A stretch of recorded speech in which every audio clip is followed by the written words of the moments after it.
Como que eu faço para analisar o meu comparecimento versus as minhas vendas? Primeiro, eu tenho que entender a qualidade do meu paciente, ou seja, lá na pré-venda. Então, todo o processo que eu fiz antes do paciente comparecer importa.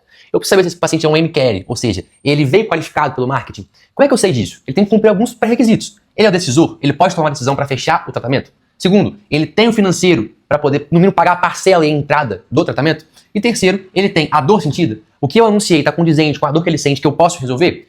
Eu tenho que entender isso durante a minha avaliação, durante a venda, para saber se ele é um MQL ou não, tá? Mas isso acontece lá na pré-venda. Segundo, a percepção de valor do paciente na consulta. O paciente tem que entender muito mais o valor que você agrega para solucionar o problema dele, do que no final ele ouvir apenas o preço. Se você falha em aumentar a percepção de valor desse paciente lá na consulta, seguindo todas as etapas e processos que a gente orienta, o paciente vai só ouvir preço. E aí você vai competir com outras clínicas, porque ele vai comparar preço por preço e ele vai no que é mais barato. Terceiro, tá? A gente tem a personalização da proposta. Eu fiz uma anamnese, eu entendi a dor do paciente, eu estou explicando para ele como que eu posso resolver. Mas se eu enquadro esse paciente com a mesma proposta que eu tenho para paciente 1, paciente 2, paciente 3, ele vai perceber que aquilo não é personalizado para a realidade dele, que é apenas mais um gatilho de venda, que é mais uma apresentação bonitinha, e isso vai acabar afetando a percepção de valor dele. Então, quanto mais genérica for a sua apresentação de preço, menos venda você vai fazer. Aqui é muito importante você destrinchar para o paciente exatamente o que ele está levando, o que ele está recebendo, o que a gente fala de ancoragem. E depois sim você mostra o valor de investimento que ele vai ter que para executar isso.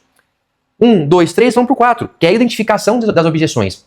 Durante toda a avaliação, toda a consulta, eu tenho que ir fazendo micropactos com o paciente na avaliação, para ele realmente me dizer se está fazendo sentido, se aquilo que eu estou explicando é o que ele está buscando, se ele está entendendo, se ele tem alguma dúvida. Se eu não faço micropactos antes de levantar a proposta e falar de investimento, ele vai chegar para mim com muita objeção. E a objeção é o terror de todo vendedor, porque vocês não conseguem identificar qual é o problema de fato. Por isso que é muito importante fazer os micropactos, entendendo se ele está acompanhando, se aquilo está ficando perceptível para ele, que ele está tangível para ele a ponto dele não ter objeções. E sim, no final ele fala que é preço. Preço por preço, a gente vai fazer a ancoragem que vai matar a objeção de preço para ele. Mas beleza, fiz os micropactos, vamos para o último e mais importante. A pessoa que está vendendo, que eu chamo aqui de closer clínico, ela sabe vender? Porque às vezes a pessoa não sabe vender, ela não tem essa vontade, essa gana, esse feeling para venda. E isso é muito importante. A pessoa tem que querer e ser mais extrovertida, ser mais engajada para venda.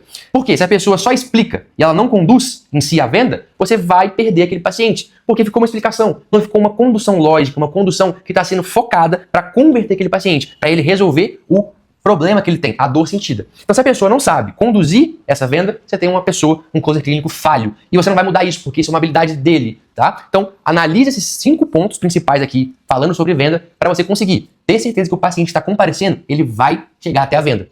Sempre focando em levar o paciente qualificado e vendendo, quebrando sempre as maiores objeções durante toda a condução da consulta. Combinado? Aplica isso, depois me conta. Eu te vejo do outro lado.